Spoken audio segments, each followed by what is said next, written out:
साक्षात भगवान ने अर्जुन को गीता सुनाई थी। इनके धन्यवाद के लिए क्लैपिंग कीजिएगा पहले। बोलिए कृष्ण भगवान की जय, वृंदावन बिहारी लाल की जय। प्रभु जी, जिस पवित्र भूमि पे आप लोग आज आए हैं, इस पावन धरती का नाम है ज्योति सर। ज्योति मैंने प्रकाश और ज्ञान मैंने सरोवर।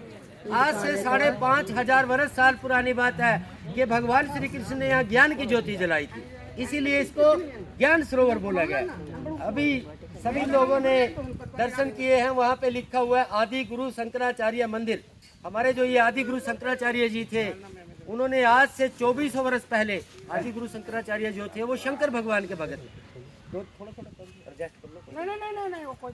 आदि गुरु शंकराचार्य जो थे वो शंकर भगवान के भगत थे। उन्होंने 2400 वर्ष पहले, हाँ 2400 वर्ष पहले इस पूरे भारत को घूमा, और वो घूमते घूमते यहाँ भी आए। तो उन्होंने यहाँ बैठ के मेडिटेशन किया, ध्यान किया, महसूस किया कि गीता जो गाई गई थी ठीक इसी स्थान पर गाई गई। और महाभारत का जो युद्ध लड़ा गया था, ये पूरे का पूरा 48 कोस एरिया में लड़ा गया, जिसमें 5 डिस्ट्रिक्ट आते हैं, 5 जिले हरियाणा के, कुरुक्षेत्र, करनाल, पानीपत, जींद, कैथल, ज्योतिसर। ये है एक मध्यम यानी कि सेंटर पॉइंट। युद्ध के समय भगवान श्री कृष्ण अर्जुन के सारथी थे पांडव के, तो अर्जुन ने भगवान से कहा था कि प्रभु जी, मेरा जो रथ है उस स्थान पर लेकर चलिए जहाँ मैं दोनों सेनाओं को मध्यम भूमि पर बराबर देख सकूं। जब भगवान श्री कृष्ण ने अर्जुन का रथ दोनों सेनाओं के बीचों बीच इस सेंटर पॉइंट में ला करके खड़ा कर दिया, और भगवान ने शंख बजाते हुए अर्जुन को यहाँ से इशारा कर दिया कि युद्ध की ओपनिंग, युद्ध का आरंभ अर्जुन पार्थ यहाँ से कर दो, ये स्थान ठीक रहेगा। तो अर्जुन ने जब अपना बाण निकाला, वो बाण चलाने लगे, तो सबसे पहले उन्होंने किसको देखा? माँ भीष्म पिताजी को और गुरु द्रोणाचार्य को, कृपाचार्य जी को। तो अर्जुन ने हाथ जोड़ करके भगवान के चरणों में बैठ गए कि प्रभु जी, मैं युद्ध नहीं करना चाहता। उन्होंने अपने शस्त्र कमान में डाल लिए कि प्रभु जी, मैं युद्ध नहीं करना चाहता, मैं मारूं तो किसको मारूं? है तो मेरे अपने भाई हैं, चाचा हैं, दादा हैं, भाई हैं, भीष्म पिताजी माँ है, जिन्होंने मुझे विद्या दी है, गुरु द्रोणाचार्य है, और भीष्म पिताजी माँ ने मुझे छोटे से बड़ा किया, उंगली पकड़कर चलाना सिखाया, मैं उन पर वार कैसे करूं? मेरे गुरु द्रोणाचार्य है, इन्होंने मुझे विद्या दी है, मैं मारूं तो किसको मारूं? अर्जुन ने अपने शस्त्र कमान से निकाल करके उस वट वृक्ष के नीचे रख दिए कि चाहे मुझे स्वर्ग राज ना मिले, मुझे स्वर्ग राज की जरूरत नहीं है, मैं युद्ध नहीं करूंगा। तो भगवान ने कहा कि हे पार्थ अर्जुन, आज इनको तुम मारो ना मारो, मारे तो ये सारे ही जाएंगे।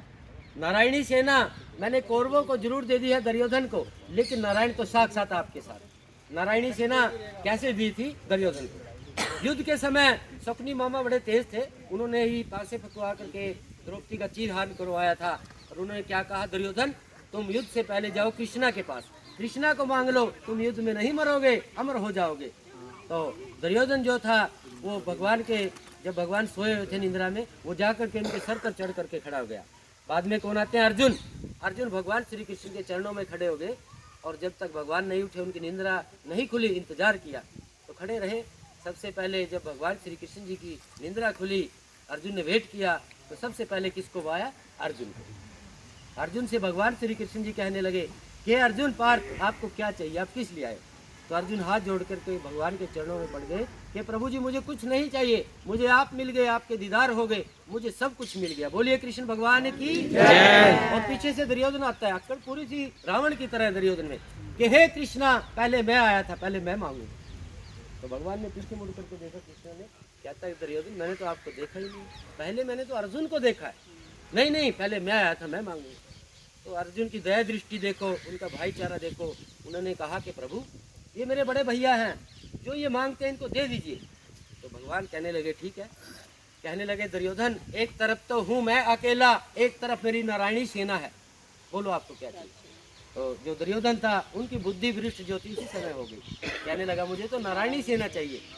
तो अकेले भगवान ने ये भी कहा था कि मैं शस्त्र नहीं उठाऊंगा युद्ध में। उन्होंने सोचा ये तो शस्त्र भी नहीं उठाएंगे, और नारायणी सेना तो सब पांडवों को मार देगी। तो नारायणी सेना दुर्योधन को दे दी, और साक्षात भगवान श्री कृष्ण अर्जुन के साथ चल दिए। बोलिए कृष्ण भगवान की जय। ऐसे ही यहाँ अर्जुन को कहा गया इसी स्थान पर कि नारायणी सेना मैंने आज कौरवों को जरूर दे दिया, दुर्योधन को, लेकिन नारायण साक्षात आपके साथ है। आप अमर नहीं हो, आप अपना कर्म करो, फल की इच्छा मत रखो। अमर तो मैं हूँ और मैं ही रहूंगा। कृष्ण भगवान ने कहा कि हे पार्थ अर्जुन, मैं हर प्राणी में, मनुष्य में, जल जीवन वायु में, ब्रह्मा विष्णु महेश में मैं हूँ, और मैं क्षण क्षण में हूँ, मैं कण कण में हूँ। तो अर्जुन कहने लगे नहीं प्रभु, चाहे मुझे स्वर्ग राज ना मिले, मैं युद्ध नहीं करूँगा। भगवान ने 11वें अध्याय में, माता और बहनों भाइयों, 18 अध्याय गीता के है, 700 इसमें श्लोक है संस्कृत में, यदा यदा ही धर्मस्य।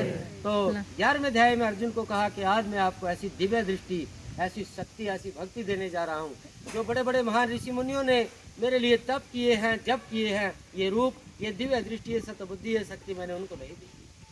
भगवान श्री कृष्ण ने विष्णु अवतार लेकर के अर्जुन को यहाँ पूरे का पूरा ब्रह्मांड दिखाया, विराट रूप। 156 किलोमीटर रणभूमि दिखा दी, 5 डिस्ट्रिक्ट, जहाँ जहाँ महाभारत का युद्ध लड़ा गया था। ये देखो अर्जुन, तुम इनको क्या मारोगे, मरे तो ये पहले ही पड़े, आप कर्म करो, फल की इच्छा मत रखो, फल तो भगवान ने देना है। तो अर्जुन, जब भगवान ने दिव्य दृष्टि देकर के 1800 सोनी सेना के अंदर अर्जुन के अंदर दिव्य दृष्टि डाली, उनको पूरे का पूरा ब्रह्मांड दिखाया, विराट रूप। अर्जुन इतना बड़ा ब्रह्मांड रूप देख करके डर गए प्रभु का कि मुझसे बड़ी भूल हो गई है, ये तो लीला ही आपकी रचाई हुई है।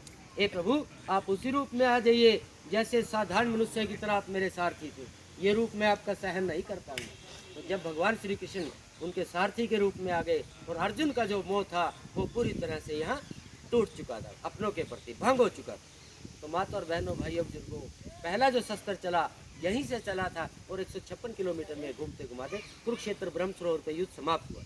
वहाँ पे द्रौपदी कुंड बनाया हुआ है। जब द्रौपदी का चीरहरण हुआ था, दुशासन ने किया था, उसके बाल पकड़े थे, तो द्रौपदी ने एक प्रतिज्ञा ली थी, भगवान ने उनकी लाज बचाई थी कि हे दुशासन, जब तक तू नहीं मरेगा मैं अपने बाल खुले रखूंगी केस, वरना तेरी छाती के लहू शहीद हो।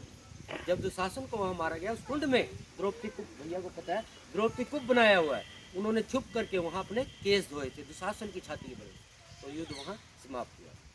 बड़े दूर दराज से श्रद्धालु आते हैं, जिस पेड़ को आप नमस्कार करके आए हैं उसी पेड़ को नमस्कार करते हैं। गीता जो गाई थी, गीता जो सुनाई थी, उसी पेड़ के सामने, और गीता सुनाते समय वो पेड़ भी सदा सदा के लिए अमर हो गया।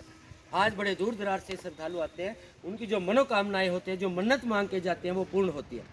आज कोई माता बहन बच्चे जो कोई भी भाई यहाँ मन्नत मांग के जाता है, वो 101% पूरी होगी, हमारा वादा है।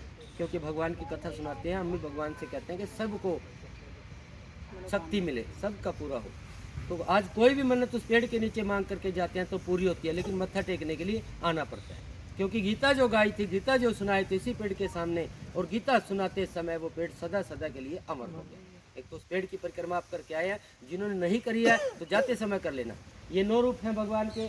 सबसे पहले राजा बलि लेफ्ट में, दूसरे नंबर पर नरसिम्हा जी, गणेश जी, शंकर भगवान, विष्णु जी, ब्रह्मा जी जो दाढ़ी वाले हैं, और हैग्रीव हनुमान जी का अवतार, हनुमान जी और भगवान परशुराम जी।